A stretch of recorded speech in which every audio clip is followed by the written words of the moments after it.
नमस्कार साथियों। मैं रितेश आप लोगों को अपने YouTube channel Ritesh online classes पर स्वागत है। दोस्तों, आज ट्यूटोरियल का जो न्यू बुक है उसका प्रैक्टिस सेट संख्या 2 करवाने जा रहा हूं। तो आइए क्वेश्चन को शुरू किया जाए। पहला क्वेश्चन कह रहा है कि निम्नलिखित में से कौन युग में सही सुमेलित है। तो कौन सा युग में सही सुमेलित है? तो मौलाना आज़ाद अल हिलाल ये सही सुमेलित है दोस्तों। लेकिन एनी बेसेंट यंग इंडिया के नहीं, बल्कि एनी बेसेंट न्यू इंडिया के एनी बेसेंट न्यू इंडिया के एनी बेसेंट जो हैं न्यू इंडिया लिखे थे। और यंग इंडिया को लिखने वाले महात्मा गांधी थे। महात्मा गांधी ने एक और पुस्तक लिखी थी, सॉरी, एक और समाचार पत्र निकाले थे जो कि हरिजन के नाम से प्रसिद्ध था। दोस्तों, ये जो कॉमरेड है, कॉमरेड को मौलाना मोहम्मद अली ने निकाला था। कॉमरेड को किसने? मौलाना मोहम्मद अली ने। अब देखिए, ये जो कॉमन बिल है इसको एनी बेसेंट ने, कॉमन बिल को एनी बेसेंट ने, यंग इंडिया को किसने? महात्मा गांधी ने। ठीक है। अच्छा, अब आगे देखिए अगला क्वेश्चन। एक बार फिर से इस क्वेश्चन को देख लीजिए दोबारा ताकि आपको क्लियर हो जाए। मौलाना आज़ाद का अल हिलाल सही है, यंग इंडिया का महात्मा गांधी होगा, कॉमन बिल का एनी बेसेंट, और कॉमरेड का मौलाना मोहम्मद अली। अगला सवाल, इंडिया डिवाइडेड नामक पुस्तक किसकी रचना है? इंडिया डिवाइडेड का पुस्तक की रचना डॉक्टर राजेंद्र प्रसाद के द्वारा है। दोस्तों, यह पुस्तक इंडियन डिवाइडेड राजेंद्र प्रसाद ने लिखी थी। वर्ष 1946 में लिखा गया था जब पुस्तक लिखी गई थी। भारत के राष्ट्रपति पद पर रहते हुए उन्होंने बापू के कदमों में 1954 ईस्वी में लिखे थे। डॉक्टर राजेंद्र प्रसाद जब राष्ट्रपति थे 1954 में, तब उन्होंने किताब लिखा था जिसका नाम था बापू के कदमों में। भारतीय राष्ट्रीय कांग्रेस के लखनऊ अधिवेशन 1916 की अध्यक्षता निम्नलिखित में से किसने की? तो वो किए थे AC मजूमदार ने। जब कांग्रेस ने का लखनऊ अधिवेशन 1916 का हो रहा था तो अध्यक्षता किसने की? AC मजूमदार ने। इस अधिवेशन में ही कांग्रेस और मुस्लिम लीग तथा नरम दल एवं गरल दल की एकता स्थापित हुई। दोस्तों, इस क्वेश्चन को मैं फिर से क्लियर कर देता हूँ। ये जो लखनऊ अधिवेशन 1916 है ये हुआ था जिसमें कि जो अध्यक्षता किए वो AC मजूमदार ने किए। और इसी में नरम दल और गरम दल और फिर कांग्रेस और वो जो एक मुस्लिम लीग था उसका सब लोग का जुड़ाव हो गया। सब लोग मतलब एक ही छत के नीचे आ गए। अब हम देखेंगे अगला सवाल। व्यक्तिगत सत्याग्रह के प्रथम और द्वितीय सत्याग्रही के जोड़ों का चयन करें। तो कौन सा है प्रथम और कौन सा है द्वितीय? तो पहला होंगे विनोबा भावे और दूसरा होंगे जवाहरलाल नेहरू। प्रथम व्यक्तिगत सत्याग्रही विनोबा भावे थे। मार्च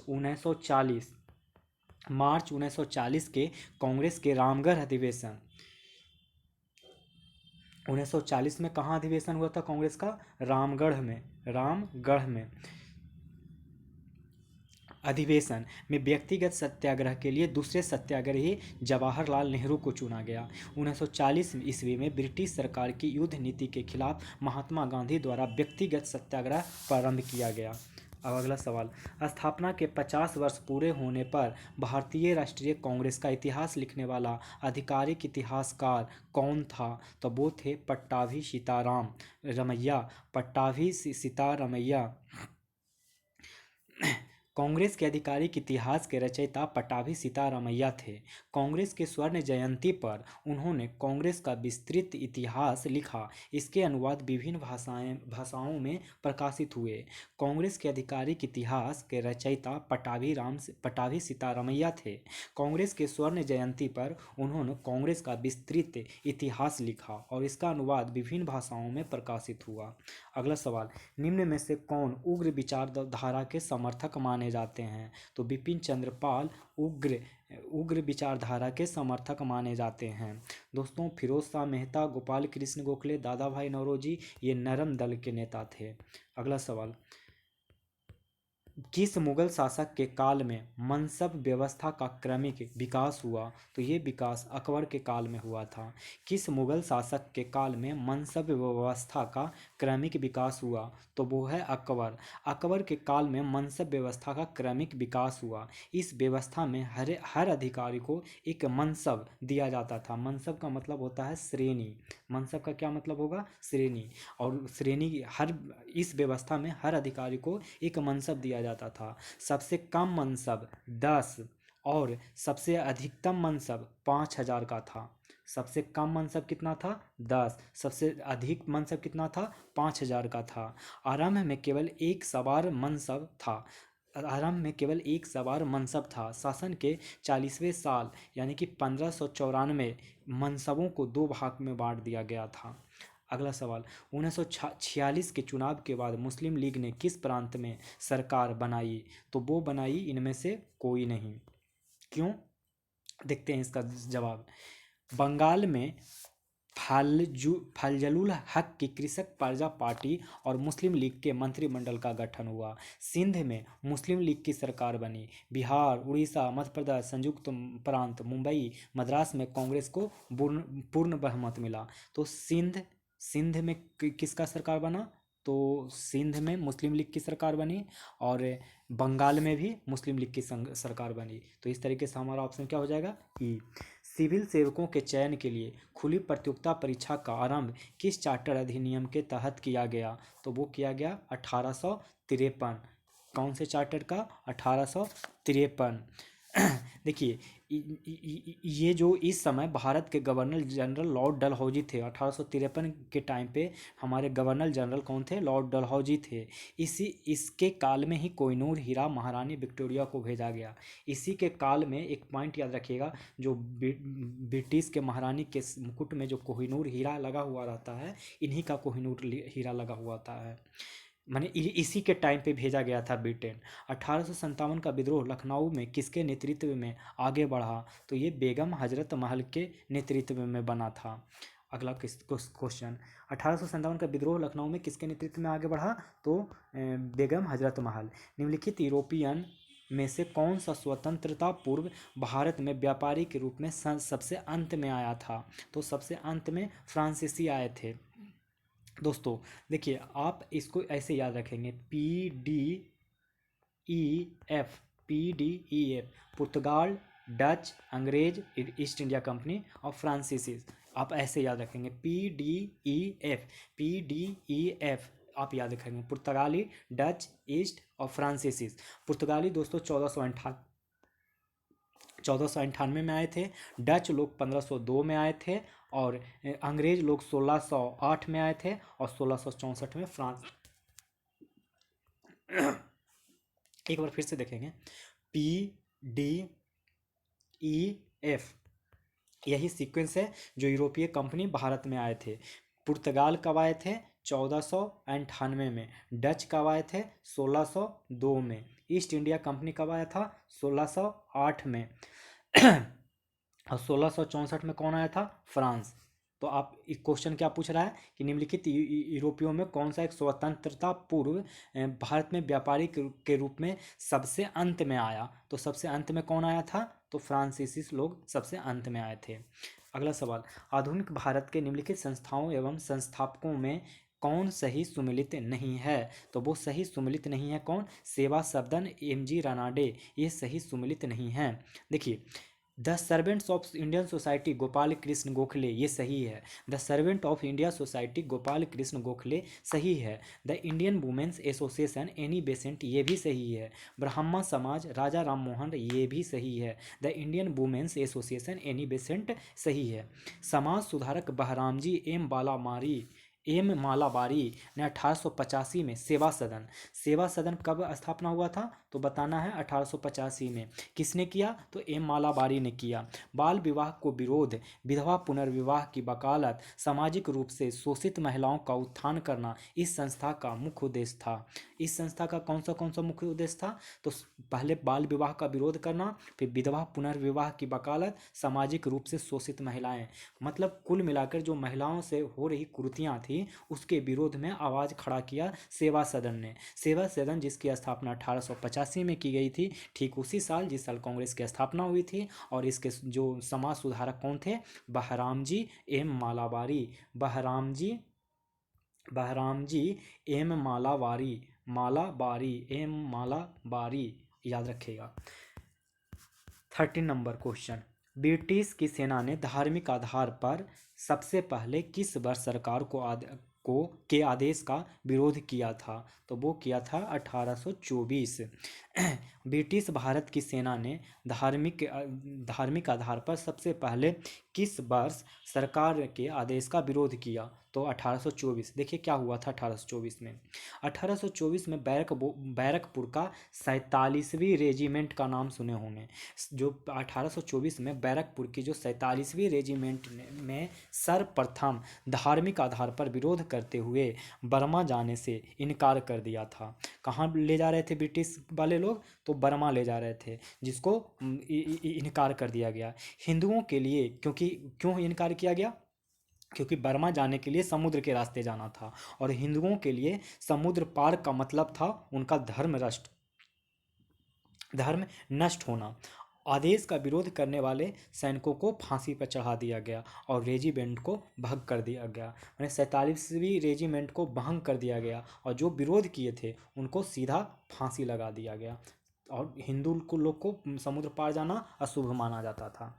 किस वायसराय ने गांधी जी को वन मैन बाउंड्री फोर्स कहकर संबोधित किया? तो माउंटबेटन ने। किस वायसराय ने गांधी जी को वन मैन बाउंड्री फोर्स कहकर संबोधित किया? तो माउंटबेटन ने। आखिर क्यों कहा था? इंपॉर्टेंट ये बन जाता है। माउंटबेटन ने महात्मा गांधी को वन मैन बाउंड्री फोर्स कहकर संबोधित किया था। माउंटबेटन स्वतंत्र भारत के अंतिम समय वायसराय एवं प्रथम गवर्नर जनरल थे। माउंटबेटन कौन थे दोस्तों? तो माउंटबेटन भारत का अंतिम वायसराय और स्वतंत्र भारत का प्रथम गवर्नर जनरल थे। याद रखिएगा। गांधी को अर्धनग्न फकीर ब्रिटिश पीएम चर्चिल ने कहा था। वन मैन बाउंड्री फोर्स तो माउंटबेटन कहा, और विंस्टन चर्चिल ने अर्धनग्न फकीर के नाम से सम्मानित किया। मैंने सम्मानित क्या किया? बुराई ही किया। गुप्त शासन में निर्मित दशावतार मंदिर किस देवता को समर्पित हैं? तो ये समर्पित हैं भगवान विष्णु के। गुप्त शासन में निर्मित दशावतार मंदिर किस देवता को समर्पित हैं? तो विष्णु को। यूपी के देवगढ़ स्थित दशावतार मंदिर कहाँ है दोस्तों? तो यूपी के देवगढ़ में है, भगवान विष्णु को समर्पित है। यह मंदिर भारत के प्राचीनतम मंदिरों में से एक है। गुप्त काल में इस मंदिर का निर्माण किया गया था। इस मंदिर का निर्माण गुप्त शासन में किया गया था। दशावतार मंदिर कहाँ है? तो यूपी के देवगढ़ स्थित में है। निष्काम कर्म का सिद्धांत सर्वप्रथम किसने प्रतिपादित किया गया? निष्काम कर्म का सिद्धांत सर्वप्रथम किसमें प्रतिपादित किया गया? तो ईशोपनिषद में। देखिए, निष्काम कर्म का सिद्धांत सर्वप्रथम ईशोपनिषद में देखने को मिलता है। ईशोपनिषद यजुर्वेद से संबंधित उपनिषद है। ईशोपनिषद किसका उपनिषद है दोस्तों? तो यजुर्वेद का उपनिषद कौन है? तो ईशोपनिषद। भगवत गीता में भी भगवान श्री कृष्ण निष्काम कर्म योग का उपदेश देते हैं। गीता में भी कृष्ण भगवान जो हुए वो निष्काम कर्म योग का उपदेश देते हैं। गुप्त काल में सर्वाधिक अभिलेख किस शासक के मिलते हैं? तो किस शासक के मिलते हैं दोस्तों? ये कुमार गुप्त के मिलते हैं, कुमार गुप्त वन के। गुप्त काल में सर्वाधिक अभिलेख किस शासक में के मिलते हैं? तो कुमार गुप्त वन के। निम्नलिखित में से किस स्थल में से मानव कंकाल के साथ कुत्ते का कंकाल भी सावधान से प्राप्त हुआ है। तो ये प्राप्त हुआ है ब्रूजहोम से। निम्नलिखित में से किस स्थल से मानव कंकाल के साथ कुत्ते का कंकाल भी सावधान से प्राप्त हुआ है? तो ब्रूजहोम से। दोस्तों ये बुर्ज होम मतलब जम्मू कश्मीर में श्रीनगर के निकट उत्तर पश्चिम में स्थित बुर्ज होम से नव पाषाणिक अवस्था में मानव कंकाल के साथ कुत्ते का कंकाल भी समाधान प्राप्त हुआ है। तो बेसिकली आपको याद रखना है कि बुर्ज होम कहाँ है, तो जम्मू और कश्मीर में। अनेकांतवाद और स्यादवाद निम्नलिखित में किसका क्रूर सिद्धांत एवं दर्शन है? तो वो है जैन मत का। कौन है? जैन मत का। देखिए, अनेकांतवाद या स्यादवाद निम्नलिखित में से किसका क्रूर सिद्धांत है? तो जैन मत का। यह सिद्धांत स्यादवाद या सप्तभंगवाद सिद्धांत के गहरे रूप से जुड़ा हुआ है। जैन दर्शन के अंतर्गत किसी वस्तु के गुण को समझने, समझाने और अभिव्यक्त करने का सापेक्षिक सिद्धांत है। सती प्रथा का प्रथम अभिलेख साक्ष्य प्राप्त कहाँ से हुआ है? तो वो प्राप्त हुआ है एरन से। सती प्रथा का प्रथम अभिलेखीय साक्ष्य प्राप्त कहाँ से हुआ है? तो एरन से। सती प्रथा का प्रथम अभिलेख साक्ष्य 510 ईस्वी यानी गुप्त शासक भानुगुप्त के एरन अभिलेख से प्राप्त होता है। किसके एरन अभिलेख से प्राप्त होता है? तो भानुगुप्त के एरन अभिलेख से प्राप्त होता है। एरन कहाँ है दोस्तों? तो मध्य प्रदेश के सागर जिले में स्थित है। इसे एरन का सती अभिलेख भी कहा जाता है। इसे क्या कहा जाता है? एरन का सती अभिलेख भी। एरन कहाँ है? तो मध्य प्रदेश के सागर जिले में। किसका एरन अभिलेख है? तो भानुगुप्त का एरन अभिलेख है। तो अब हम क्वेश्चन को आगे बढ़ते हैं 21 को। 21 क्वेश्चन कह रहा है कि प्राचीन भारतीय इतिहास में प्रसिद्ध कालिदास के संबंध में निम्नलिखित में से कौन सा कथन असत्य है? तो असत्य कौन है? तो उन्होंने मृच्छकटिकम की रचना की। ये तो बिल्कुल ही गलत है। मृच्छकटिकम की रचना शूद्रक ने की थी दोस्तों। किसने की थी? शूद्रक ने की थी। मृच्छकटिकम की रचना किसने की? तो शूद्रक ने की। कालिदास चंद्रगुप्त द्वितीय के दरबार के नवरत्नों में से एक थे। चंद्रगुप्त द्वितीय जिनको कि विक्रम आदित्य भी कहा जाता था, चंद्रगुप्त द्वितीय जिनको कि विक्रम आदित्य भी कहा जाता था, उनके नवरत्न थे। तो उन नवरत्नों में से एक नवरत्न कालिदास भी थे। उनकी रचना कौन कौन थी? तो कालिदास की रचना तो मालविका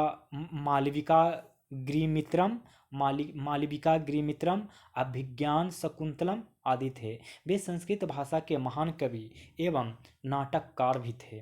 गुप्त शासक चंद्रगुप्त विक्रम आदित्य के दरबारी कवि थे। बिल्कुल सही बात है। उनकी रचनाएं संस्कृत में थी, ये भी बिल्कुल सही है। उन्हें भारत का शेक्सपियर भी कहा जाता था, ये बात भी सही है। कालिदास ने मृच्छकटिकम की रचना नहीं की थी। मृच्छकटिकम की रचना शूद्रक ने की थी। अकबर द्वारा बिहार पर नियंत्रण स्थापित करने के क्रम में किससे संघर्ष करना पड़ा? तो ये संघर्ष करना पड़ा दाऊद खां करारानी से। अकबर द्वारा बिहार पर नियंत्रण स्थापित करने के क्रम में किससे संघर्ष करना पड़ा? तो दाऊद खां करारानी से। देखिए 1574 से 76 कब? 1574 से 76 में जब अकबर ने बिहार पर नियंत्रण स्थापित किया, उस समय बिहार में दाऊद खां करारानी का शासन था। 1574 से 76 के बीच में किसका शासन था बिहार में? तो दाऊद खां करारानी। 1580 ईस्वी में बिहार को मुगल साम्राज्य के एक प्रांत के रूप में घोषित किया। 1580 में अकबर ने क्या किया? बिहार को एक मुगल साम्राज्य का प्रांत घोषित कर दिया। किस मध्यकालीन शासक द्वारा राजगीर के जैन मंदिरों में दान देने के प्रमाण मिलते हैं? तो वो फिरोज शाह तुगलक। किस मध्यकालीन शासक द्वारा राजगीर के जैन मंदिरों में दान देने के प्रमाण मिले हैं? तो फिरोज शाह तुगलक। देखिए राजगीर के जो जैन मंदिरों के अभिलेखों में फिरोज शाह तुगलक द्वारा उन्हें दान देने का उल्लेख है। सुल्तान बनने के बाद फिरोज शाह तुगलक ने सभी प्रकार के पूर्व के ऋण माफ कर दिए थे। इसमें कृषि ऋण भी शामिल था। 1919 में दरभंगा महाराज के विरुद्ध किसानों को किसके संगठित कर आंदोलन का नेतृत्व किया था? तो वो किया था स्वामी विद्यानंद। 1914 में 1919 में दरभंगा महाराज के विरुद्ध किसानों को किसने संगठित कर आंदोलन का नेतृत्व किया था? तो वो स्वामी विद्यानंद। चंपारण सत्याग्रह के बाद मधुबनी जिला, जब चंपारण सत्याग्रह हुआ, चंपारण सत्याग्रह हो गया, तब मधुबनी जिला के किसानों को दरभंगा राज के स्वामी विद्यानंद ने संगठित किया। 1922 ईस्वी में महाराज ने किसानों की कुछ मांगें स्वीकार की। मौर्य, अब नेक्स्ट क्वेश्चन, मौर्य काल में शिक्षा का सर्वाधिक प्रसिद्ध केंद्र कौन था? तो वो था तक्षशिला। मौर्य काल में शिक्षा का सर्वाधिक प्रसिद्ध केंद्र था तक्षशिला। तक्षशिला। मौर्य काल में तक्षशिला, जो कि कहाँ है? गांधार में, शिक्षा का प्रमुख केंद्र था। चंद्रगुप्त मौर्य के गुरु एवं महामंत्री चाणक्य यहाँ के आचार्य थे। यह पश्चिमोत्तर भारत में स्थित था। प्रारंभिक मध्यकाल में बिहार का क्षेत्र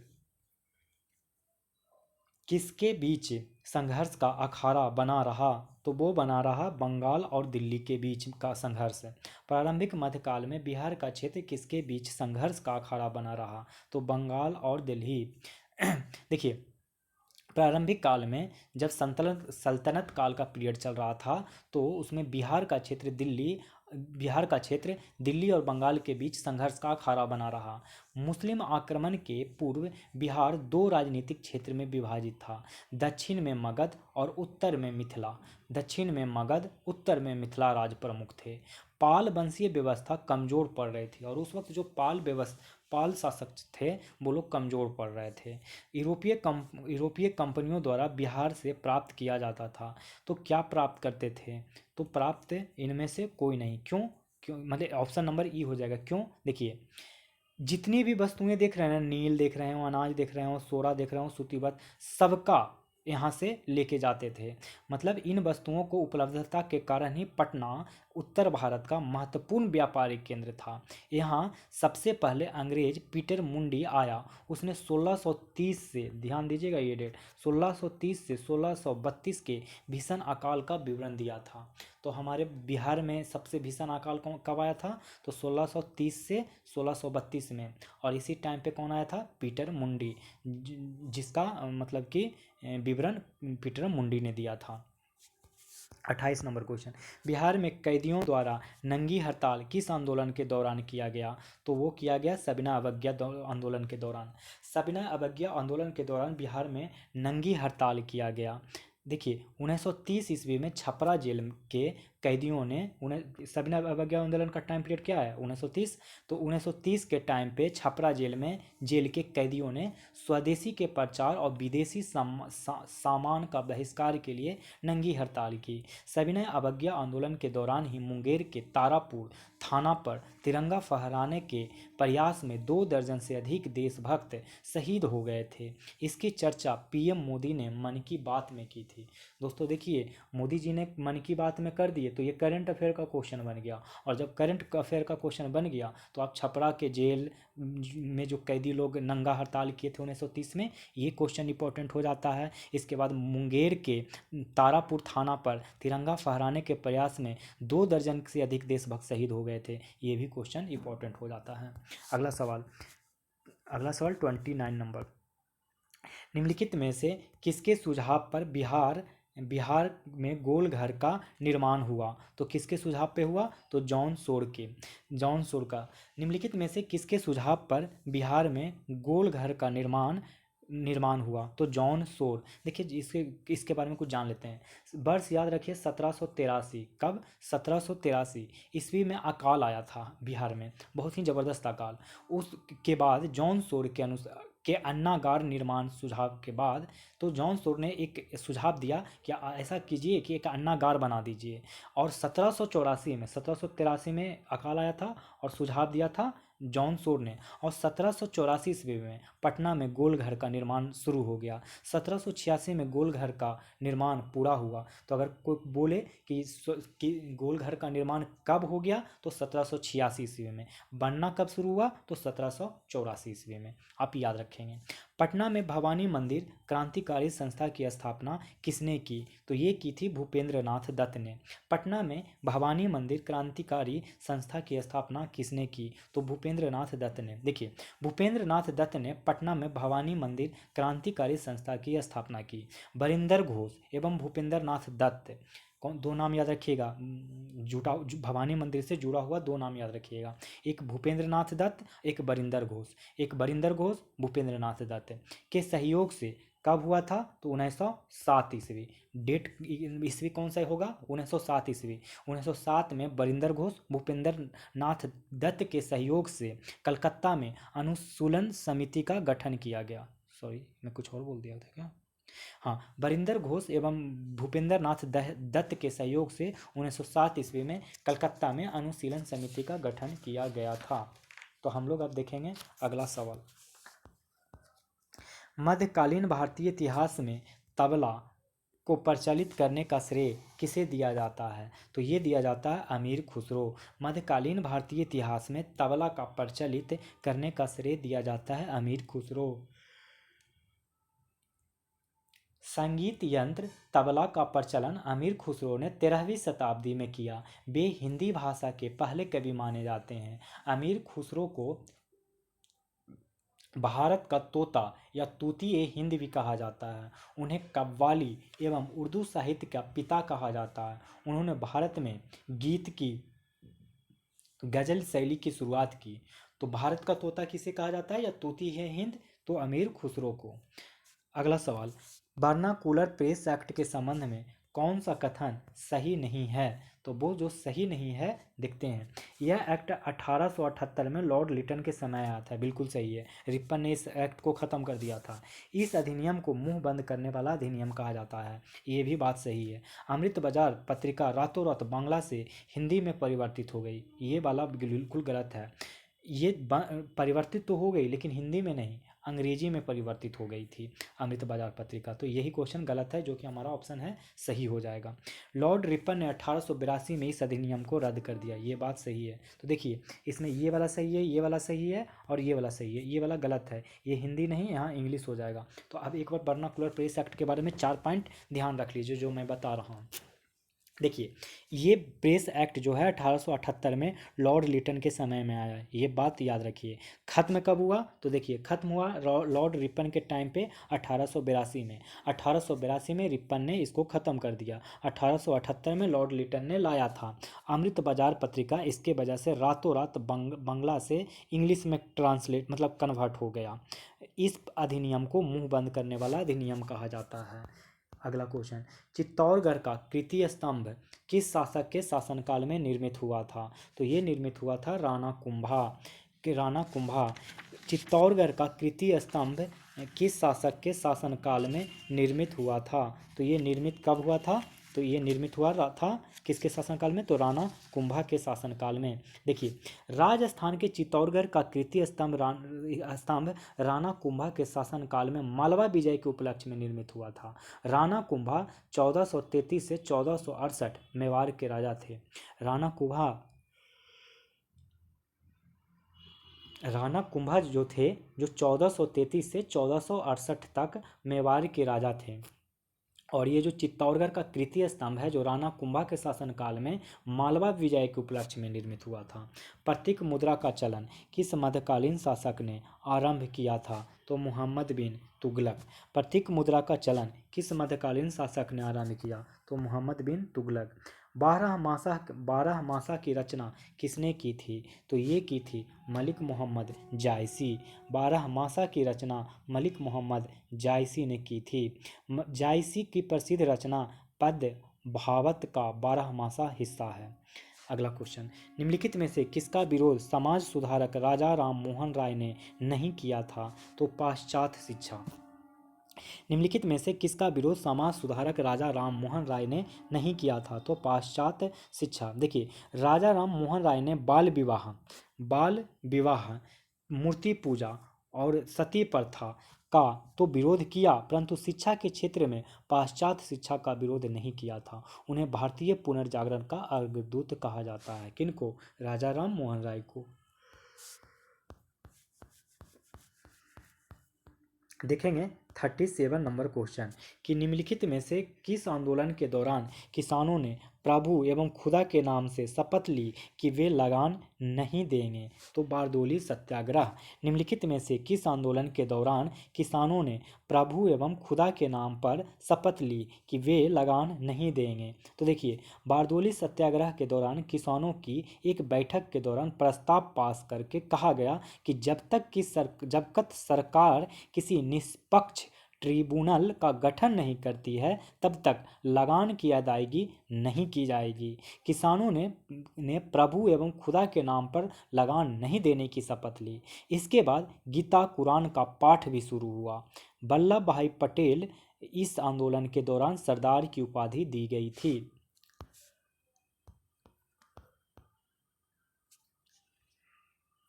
निम्नलिखित में किस आंदोलन का आह्वान महात्मा गांधी ने नहीं किया था।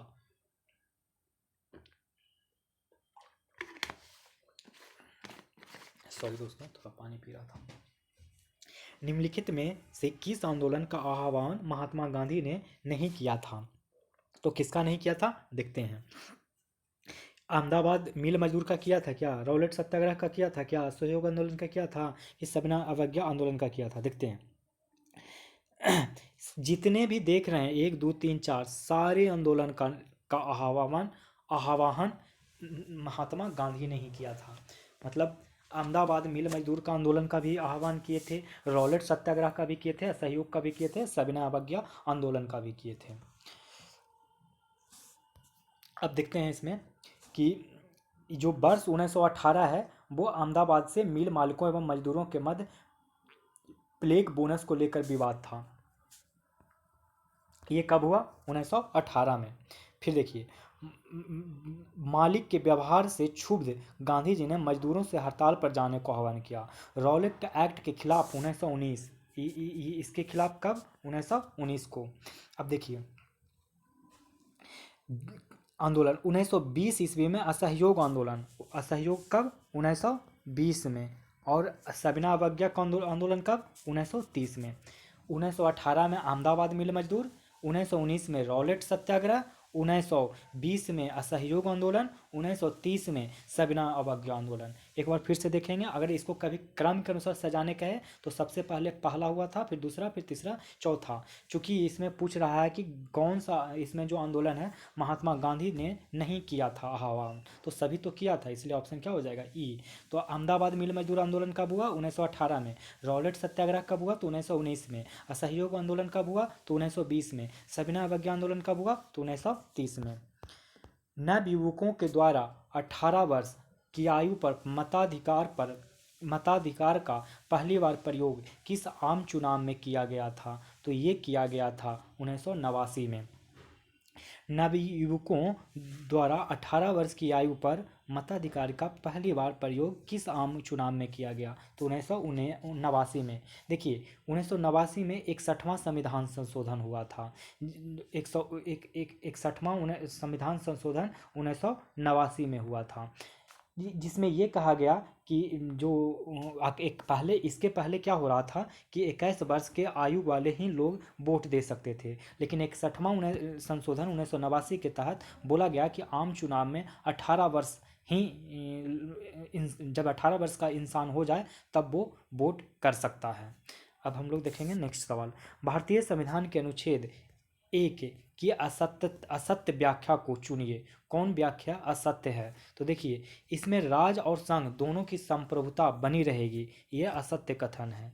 तो सत्य कथन क्या है, भारत और इंडिया नाम को स्वीकार किया गया, ये कथन सत्य था। भारत को राज्यों का संघ कहा गया, ये भी कथन सत्य है। फिर राज्यों और संघ के अंतर्गत राज्यों के क्षेत्र, संघ क्षेत्र और अर्जित राज क्षेत्र शामिल होंगे, ये भी सही कथन है। तो गलत कथन कौन हो जाएगा, ये, यानी कि राज और संघ दोनों की संप्रभुता बनी रहेगी, ये गलत है। राज्य की संप्रभुता नहीं बनी रह सकती है, संघ की संप्रभुता बनी रह सकती है, क्योंकि राज्य सूची के विषय पे अपना एक्शन ले सकती है, लेकिन समवर्ती सूची या केंद्र सूची में सेंट्रल ही फैसले कर सकते हैं।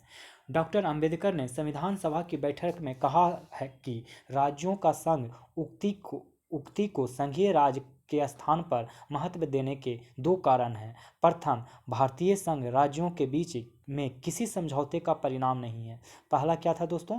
भारतीय संघ राज्यों के बीच में किसी समझौते का परिणाम नहीं है। जैसे कि अमेरिका संघ, अमेरिकन फेडरेशन में क्या होता है कि वहाँ 50 स्टेट हैं। ये 50 स्टेट जब चाहें जब अपने आप को अलग कर सकते हैं। लेकिन इंडिया में ऐसा नहीं है। इंडिया में जो 28 स्टेट हैं ये कभी भी एक अपने से अलग नहीं हो सकते हैं। हाँ, स्टेट टूट के एक स्टेट से दूसरा स्टेट बन सकते हैं। जैसे बिहार से टूटकर झारखंड बन गया, लेकिन ये बनाने वाला भी हमारे संसद ही हैं, जो कि केंद्र के द्वारा किया गया जाता है। यही बात कहा जा रहा है। दूसरा, राज्यों के संघ से विभक्त होने का कोई अधिकार ही नहीं है। पूरा देश एक है जो विभिन्न राज्यों में प्रशासनिक सुविधा के लिए बटा हुआ है। माने पूरा देश समझिए एक ही है। वो केंद्र सरकार ने कहा है कि आप बिहार के कुछ हिस्सों को, आप मतलब नीतीश कुमार को बोला कि आप कुछ हिस्सों को, ये हिस्सा है जिसको हम बिहार बोलते हैं, आप इन हिस्सों पे आप साम्राज्य करिए। ऐसे ऐसे 28 स्टेट में और 8 टेरिटरी में बांट दिया गया है। लेकिन पूरा संपूर्ण देश एक ही है, एक ही के नाम से जाना जाएगा। लेकिन यूएसए में ऐसा नहीं है दोस्तों। यूएसए में है कि 50 स्टेट जो है, 50 स्टेट अपने अपना ये राज्य कानून चलाते हैं। वहाँ दोहरी नागरिकता होती है, एक अपने स्टेट का और एक यूएसए का। अगला सवाल, राष्ट्रीय मतदाता दिवस निम्नलिखित में से किस तिथि को मनाया जाता है? तो 25 जनवरी को मनाया जाता है। 2011 से 25 जनवरी को मतदाता दिवस मनाया जाता है, क्योंकि इसी दिन 25 जनवरी 1950 को निर्वाचन आयोग का गठन किया गया था। निर्वाचन आयोग का गठन आप याद रखिएगा, 25 जनवरी 1950 निर्वाचन आयोग का गठन 25 जनवरी 1950। और 2011 से हम लोग हर 25 जनवरी को राष्ट्रीय मतदाता दिवस मनाते हैं। अगला सवाल देखेंगे, भारत में संविधान के स्रोत में निम्नलिखित में से कौन सा सुमेलित नहीं है? तो वो सुमेलित नहीं है कौन? आयरलैंड। दोस्तों, आयरलैंड से मौलिक कर्तव्य नहीं लिया गया है। दोस्तों, आयरलैंड से राज्य के नीति निर्देशक तत्व लिए गए हैं। और ब्रिटेन से संसदीय शासन लिए हैं। अमेरिका से मूल अधिकार लिए हैं। कनाडा से संघीय व्यवस्था लिए हैं। ठीक है। और मौलिक कर्तव्य जो लिए हैं हम लोग रसिया से लिए हैं। कहाँ से लिए हैं? रसिया से। उस वक्त यूएसएसआर हुआ करता था। एक बार फिर से देखें, संसदीय शासन जो हम लोग ने लिया है वो ब्रिटेन से लिया है। और फंडामेंटल राइट यानी कि मूल अधिकार जो हमने लिया है अमेरिका से लिया है। संघीय व्यवस्था हमने लिया है कनाडा से। और मौलिक कर्तव्य हम लोग ने लिया है रसिया से। और आयरलैंड से लिया है DPSP, directive principle of state policy. That means राज्य के नीति निर्देशक तत्व। अब हम लोग देखेंगे 43 नंबर क्वेश्चन, भारत के किस मुख्य न्यायाधीश ने कुछ समय तक भारत के लिए कार्यवाहक राष्ट्रपति के रूप में कार्य किया है? तब वो कार्य किया है दोस्तों न्यायमूर्ति एम हिदायतुल्ला। ये भारत के छठे उपराष्ट्रपति भी थे। ये न्यायमूर्ति हिदायतुल्ला के छठे उपराष्ट्रपति भी हुए थे।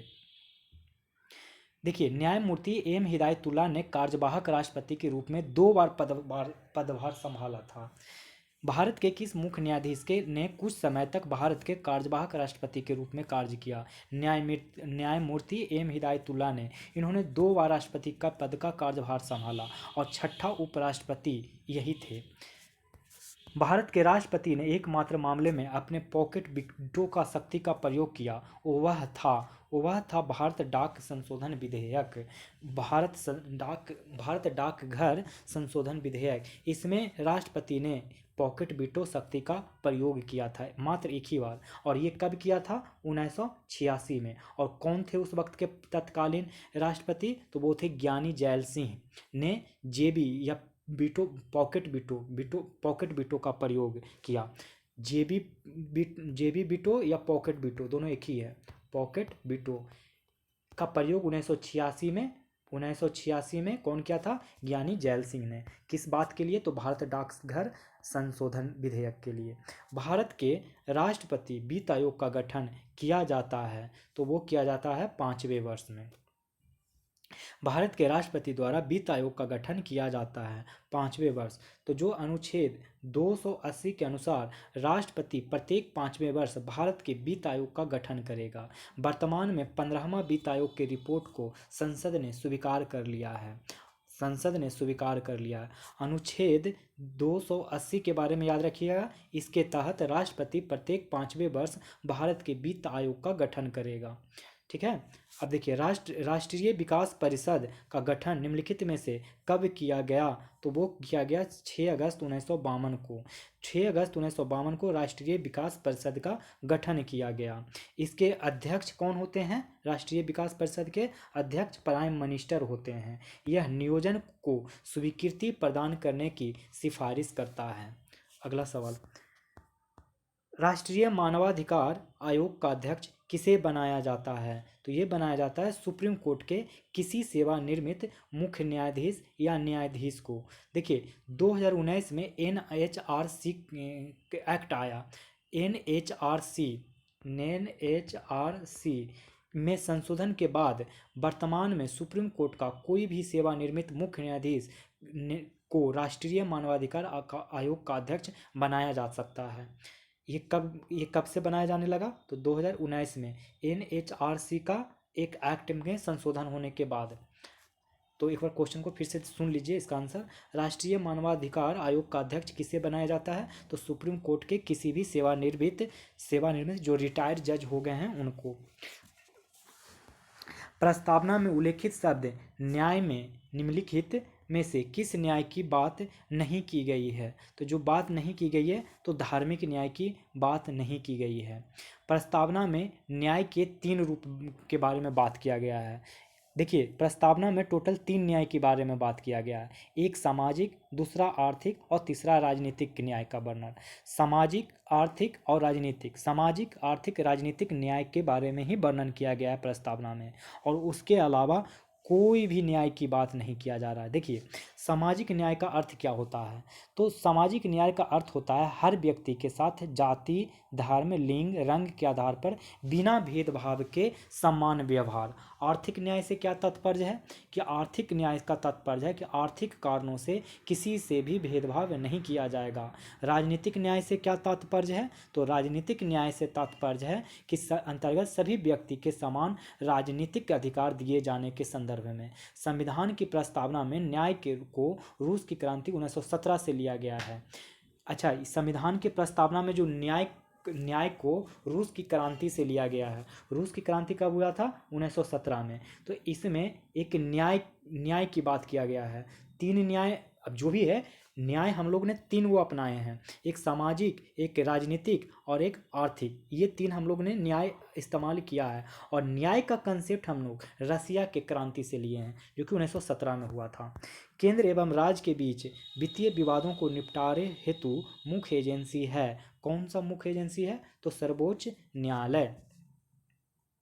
सर्वोच्च न्यायालय 138 अनुच्छेद के तहत केंद्र एवं राज्यों के बीच सभी विवादों का निपटारा करता है।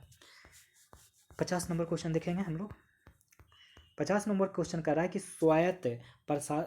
स्वायत्ता शासन की इकाइयों के रूप में ग्राम पंचायतों के गठन का प्रावधान संविधान के किस अनुच्छेद में है? तो अनुच्छेद 40 में है। स्वायत्त शासन की इकाइयों के रूप में ग्राम पंचायतों का गठन का प्रावधान संविधान के किस अनुच्छेद में है? तो अनुच्छेद 40 में है। देखिए, संविधान के अनुच्छेद 40 में राज्यों के पंचायतों के गठन का निर्देश दिया गया है। इसके साथ ही संविधान के 7वीं अनुसूची, क्या है? 7वीं अनुसूची, जो कि 7वीं अनुसूची में सूचियों के बारे में वर्णन किया गया। 7वीं अनुसूची में सूची है, राज सूची, संघ सूची और समवर्ती सूची में ग्राम पंचायतों को शामिल करके, और ये जो ग्राम पंचायत है वो राज सूची के विषय में आएगा। ग्राम पंचायत किसके विषय में आएगा? राज सूची के विषय में आएगा। और सूचियों का वर्णन किस अनुसूची में है? तो 7वीं अनुसूची में है। इसके संबंध बनाने का अधिकार 1993 ईस्वी में, वर्ष याद रखिएगा, 1993 में एक संविधान में संशोधन हुआ जो 73 नंबर का संशोधन था। उसके तहत पंचायत राज संस्था को संवैधानिक मान्यता दे दी गई। कौन से संविधान संशोधन से? तो 73वां संविधान संशोधन 1993 में। और ये तो अनुसूची हो गया। संविधान के भाग 9 को पुनः जोड़कर तथा इस भाग में 16 नए अनुच्छेद 243 से 243 न और संविधान में 11वीं अनुसूची शामिल किया गया। तो देख लीजिए, इससे ज़्यादा फैक्ट्स नहीं आप पूछे जाएंगे। महान्यायवादी, भारत के महान्यायवादी के संबंध में निम्न में से कौन सा कथन गलत है? तो गलत कथन है दोस्तों, संसद की कार्यवाही में भाग लेने और वोट देने का अधिकार है, ये महान्यायवादी का अधिकार नहीं है। लेकिन अनुच्छेद 76 में के तहत राष्ट्रपति द्वारा नियुक्त किए जाते हैं। किसके द्वारा नियुक्ति मिलती है महान्यायवादी को? तो राष्ट्रपति के द्वारा। कौन से अनुच्छेद में कहा गया है? तो अनुच्छेद 76 में कहा गया है। उच्चतम न्यायालय के न्यायाधीश होने की योग्यता होनी चाहिए। जाहिर सी बात है, उच्चतम न्यायालय का, न्यायालय बोले तो सुप्रीम कोर्ट, ये उच्चतम न्यायालय का क्या मतलब हो गया? सुप्रीम कोर्ट के न्यायाधीश होने की क्या होनी चाहिए? योग्यता होनी चाहिए। भारत सरकार का प्रथम विधि अधिकारी होता है। जैसी कोई इंसान, कोई जज महान्यायवादी के पोस्ट पर पहुंचता है तो उसको भारत सरकार का प्रथम विधि अधिकारी बोलते हैं। निम्नलिखित में से कौन सा अधिकार गैर नागरिकों को भी प्राप्त है? तो वो प्राप्त है दोस्तों, ये हो जाएगा ऑप्शन ई। देखिए, जितने भी सारे अधिकार देखने को मिल रहे हैं ना, सब गैर नागरिकों को भी प्राप्त है। ये सब 14 विदेशों को भी प्राप्त है, 20, 21, 26 सबको प्राप्त है। 14 में कह रहा है कि विधि के समक्ष समानता, भाई मिलना ही चाहिए सबको। अनुच्छेद 20 कह रहा है अपराधों के लिए दोष सिद्धि के संबंध में संरक्षण। मान के चलिए कोई विदेशी इंडिया आ गया और उसको गिरफ्तार कर लिया गया, तो अपना दोष को सिद्धि के संबंध में उसको अपराध किया है या नहीं, ये सिद्ध करना है, उसको ऐसा संबंध का संरक्षण दिया गया है उसको। अनुच्छेद 21 में प्राण एवं दैहिक स्वतंत्रता, उसको भी जीने का अधिकार है, इसलिए उसको दिया गया है। धार्मिक कार्यों के प्रबंधन की स्वतंत्रता, ये भी अधिकार उससे छीना नहीं गया है। देखिए, हमारे पास मूल अधिकार हैं, तो अनुच्छेद 15 के बारे में जान लीजिए थोड़ा सा, कि ये 15 कहता है। देखिए, 14 तो अभी बता ही दिया, 15 जान लीजिए, और 16 जान लीजिए, 17 जान लीजिए, और 19 जान लीजिए, और 29 जान लीजिए, और 30 जो कि इंपॉर्टेंट है। मैं अभी बारी बारी से सब बताता हूँ, पहले इसको क्लियर कर देता हूँ कि अनुच्छेद 14 में कह रहा है विधि के समक्ष समानता, और इसके बाद 15 कह रहा है दोस्तों, 15 को ध्यान से सुनिएगा, धर्म, ये जो अभी बोल रहा हूँ इसको दम याद रखिएगा, नोट्स बना लीजिए नहीं तो। धर्म, मूलवंश, जाति, लिंग और जन्म स्थान।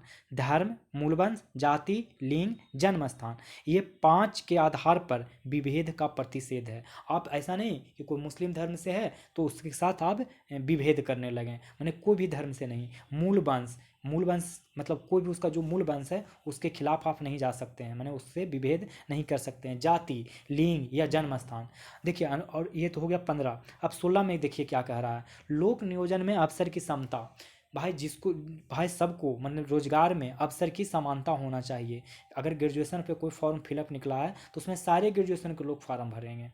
अब देखिए अनुच्छेद इसके बाद देख लीजिए 17 बता देता हूँ। 17 है अस्पृश्यताओं का अंत। अस्पृश्यताओं का अंत मतलब होता है राइट टू अनटचेबिलिटी, माने छुआछूत विरोध, माने आप छुआछूत वाला जो था पहले भेदभाव उसको खत्म किया गया। अब याद रख लीजिए 19 अनुच्छेद। देखिए 19 में क्या कहता है, वाक स्वतंत्रता, संवेत होने, संगम बनाने, संचरण, निवास और वृत्ति की स्वतंत्रता होती है। अनुच्छेद 21 में प्राण एवं दैहिक स्वतंत्रता की बात किया गया है, और अनुच्छेद 20 में अपराधों के लिए दोष सिद्धि के संबंध में बात किया गया है, और अनुच्छेद 26 में धार्मिक कार्यों के प्रबंधन की स्वतंत्रता की बात किया गया है, और अनुच्छेद 29 में अल्पसंख्यक वर्ग के हितों का संरक्षण किया गया है, और अनुच्छेद 30 में शिक्षा संस्थानों की स्थापना और प्रशासन करने का अल्पसंख्यक वर्गों का अधिकार दिया गया है। तो आई होप कि फंडामेंटल राइट में बहुत सारी चीज़ क्लियर हो गया होगा। अब देखिए, निम्नलिखित में व्यापक मुद्रा, जिसे सुलभ मुद्रा भी कहा जाता है, कि माप किसके द्वारा की जाती है? तो M3 के द्वारा। आपको ये सब नहीं आता होगा, हम आपको समझाते हैं, धीरे धीरे सुनिए। देखिए, ये M1, M2, M3, M4 क्या है?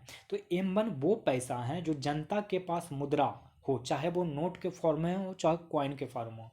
M1 क्या है दोस्तों? देखिए, M1 जो है जनता के पास मुद्रा है, चाहे वो नोट में हो चाहे वो कॉइन में हो, और प्लस इसके साथ साथ बैंकों की मांग जमा प्लस रिजर्व बैंक के पास अन्य जमाएं हो। क्या क्या होगा M1 के पास? तो जनता के पास मुद्रा, चाहे नोट के रूप में चाहे पैसे के रूप में, कॉइन के रूप में, प्लस बैंकों की मांग जमा प्लस रिजर्व बैंक के पास अन्य जमाएं। M2 में क्या होगा, M1 में जितना पैसा होगा प्लस डाकघर के पास बचत बैंक जमाएं। M2 में क्या होगा, M1 के साथ साथ डाकघर के पास बचत बैंक जमाएं। M3 में क्या होगा, तो M1 का जितना पैसा है वो सब और प्लस बैंकों की सावधि जमा, बैंकों के पास जो जितना सावधि जमा है वो सब। M4 में कौन सा पैसा आएगा, तो M3 जितना M3 में पैसा आएगा उतना और प्लस डाकघर के की समग्र जमाएं। तो अगर कोई सबसे बड़ा पैसा पूछे तो M4 पूछे, सुलभ मुद्रा पूछे तो M3 पूछे और सबसे कम पैसा वाला पूछे तो M1 होगा आंसर। निम्नलिखित में साख मुद्रा में किसे शामिल किया जाता है, तो इसका आंसर हो जाएगा ई। देखिए क्यों, देखिए सभी साख मुद्राएं हैं, प्रतिज्ञा पत्र भी है, चेक भी है, बैंक ड्राफ्ट और विनिमय पत्र सभी के सभी क्या हैं, साख मुद्रा हैं। यह एक ऐच्छिक मुद्रा है जिसे स्वीकार करना व्यक्ति की बाध्यता नहीं होती है, अर्थात यह विधि ग्राह्य मुद्रा नहीं होती है। माने ऐसा जरूरी नहीं है कि आपको प्रतिज्ञा पत्र कोई देगा और आपको लेना कंपलसरी है, विनिमय पत्र कोई दिया आपको लेना कंपलसरी है, आप चाहें तो नहीं ले सकते हैं, यह आपके ऊपर है। लेकिन कोई अगर करेंसी नोट देता है, इंडियन करेंसी नोट, तो आपको लेना आपकी बाध्यता है। इसे व्यक्तियों या व्यापारिक बैंकों द्वारा जारी किया जाता है। अगला सवाल, पूंजीगत व्यय के लिए राज्यों को वित्तीय सहायता की योजना के तहत केंद्र सरकार द्वारा राज्यों को मिलने वाला ऋण है, तो वो ऋण कौन सा है, 50 वर्ष के लिए ब्याज मुक्त ऋण। देखिए पूंजीगत व्यय के लिए राज्यों को वित्तीय सहायता की योजना के तहत केंद्र सरकार द्वारा राज्यों को मिलने वाला ऋण कितना है, तो 50 वर्ष के लिए ब्याज मुक्त ऋण।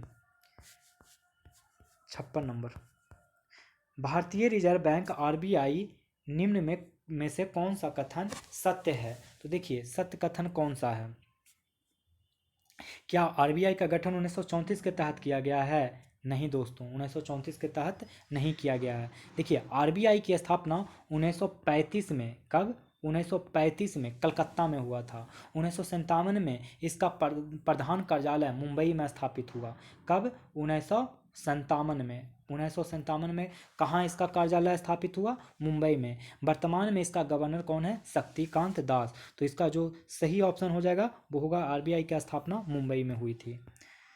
अंतर्राष्ट्रीय श्रम संगठन के अनुसार भारत में वर्ष 2020 में बेरोजगारी की दर 3 दशकों में उच्चतम हो गई। यह दर कौन सी है, तो यह है 7.11%। अंतर्राष्ट्रीय श्रम संगठन के अनुसार भारत में वर्ष 2020 में बेरोजगारी दर 3 दशकों में उच्चतम, ये क्वेश्चन छोड़ दीजिएगा, ऐसा आंसर इसका 7.11 होगा। जीवन बीमा क्षेत्र में प्रवेश करने वाला देश का पहला वाणिज्यिक बैंक कौन सा था, तो वो था SBI। जीवन बीमा क्षेत्र में प्रवेश करने वाला देश का पहला वाणिज्यिक बैंक कौन सा था, तो SBI। देखिए NPA जिसको कहते हैं गैर निष्पादनीय परिसंपत्ति, मतलब कि नॉन प्रॉफिट असेट से संबंधित निम्न में से कौन सा कथन सत्य है, आप सत्य कथन के बारे में बताएं। तो देखिए किसी वित्तीय वर्ष में ब्याज का भुगतान 365 दिन से अधिक रोका जाए, ये बात सही है। किसी वित्तीय वर्ष में मूलधन का भुगतान 180 दिन से अधिक रोका जाए, ये दोनों ही बात सही लिखा गया है। देखिए NP बैंकों की सबसे बड़ी समस्या है बैंकों के निष्पादन योग्य परिसंपत्तियों का भुगतान जब 2 वर्ष तक नहीं किया जाता है तो उसे सब स्टैंडर्ड परिसंपत्तियां की संज्ञा दी जाती है। यदि 2 वर्ष के बाद भुगतान की संभावना बनी रहे तो उसे संदेहात्मक परिसंपत्तियों के रूप में दर्ज किया जाता है। अगला सवाल, आवासन एवं शहरी विकास मंत्रालय की अमृत योजना की कितना आबादी वाले शहरों में आच्छादित करती है, तो ये करती है 1 लाख से अधिक। आवासन एवं शहरी विकास मंत्रालय की अमृत योजना कितनी आबादी वाले शहर को आच्छादित करती है, तो 1 लाख से अधिक। देखिए इसके बारे में कुछ जान लीजिए अमृत योजना के बारे में। अमृत योजना के तहत 500 शहरों का चयन किया गया है। योजना को जून 2015 में प्रधानमंत्री नरेंद्र मोदी द्वारा शुरू किया गया था। इसके अंतर्गत बिजली, पानी की आपूर्ति, सीवर, कूड़ा प्रबंधन, वर्षा जल संचयन, ट्रांसपोर्ट, बच्चों के लिए पार्क, अच्छी सड़क, हरियाली आदि सुविधा विकसित करने की योजना है इसके अंदर। भारत में निम्नलिखित में से किस खाद्य पदार्थ फलों का शीर्ष उत्पादक देश है, तो इसका आंसर क्या हो जाएगा, ई। देखिए क्वेश्चन क्या कर रहा है कि भारत निम्नलिखित में से किस पदार्थ या फलों का शीर्ष उत्पादक देश है। तो भारत दूध, दाल, अदरक, केला, अमरूद, पपीता, आम का शीर्ष उत्पादक देश है। चावल, गेहूं, सब्जियों के उत्पादन में भारत का स्थान दूसरा है। चावल, गेहूं सब्जियों के उत्पादन में, इन तीनों के उत्पादक में भारत दूसरा स्थान है, बाकी सब में पहला स्थान है। पहला तो दूध में भी पहला, दाल में भी, अदरक में भी, केला में भी, अमरूद में भी, पपीता में भी, आम में भी। लेकिन चावल और सब्जी, चावल गेहूं सब्जी की में बात किया जाए तो दूसरा है उत्पादक देश। अगला सवाल, शेयर बाजार में प्रयुक्त शब्द मार्केट कैपिटलाइजेशन यानी एम कैप का क्या तात्पर्य है। तो एम कैप का तात्पर्य है कि कंपनी के सभी शेयरों के सकल बाजार मूल्य से। देखिए, एम कैप अर्थात मार्केट कैपिटलाइजेशन से तात्पर्य कंपनी के सभी शहरों के सकल बाजार मूल्य से है, अर्थात सकल घरेलू उत्पाद के प्रतिशत के रूप में यह किसी अर्थव्यवस्था के वित्तीय परिपक्वता व देश में निगमीकरण की स्थिति को प्रदर्शित करता है। परंपरागत कृषि विकास योजना को कब शुरू किया गया। तो ये शुरू किया गया 2015 में। परंपरागत कृषि विकास योजना को कब शुरू किया गया तो 2015 में। जीएसटी के संबंध में असत्य कथन को पहचानने कह रहा है। तो असत्य कथन क्या है कि जीएसटी के अंतर्गत 5, 12, 18, 26 की दरें हैं, ये तो गलत है। हालांकि ये 3 पॉइंट सही है, 1, 2, 3, ये तीनों सही है। 1 जुलाई 2021 को जीएसटी के 4 वर्ष पूरे हो गए हैं, क्योंकि 1 जुलाई 2017 को 1 जुलाई 2017 को मतलब कि जीएसटी लागू किया गया था। जीएसटी में अनेक अप्रत्यक्ष करों को समाहित किया गया है। जीएसटी परिषद जीएसटी की दर निर्धारित करता है। एक बार फिर से देखेंगे इस क्वेश्चन को। देखिए, 1 जुलाई 2017 को जीएसटी का शुरुआत किया गया था, और आज जो 1 जुलाई 2021 का समय है तो जीएसटी के लिए 4 वर्ष पूरा हो गया है। जीएसटी क्या है तो जीएसटी में अनेक अप्रत्यक्ष करों को समाहित किया गया है।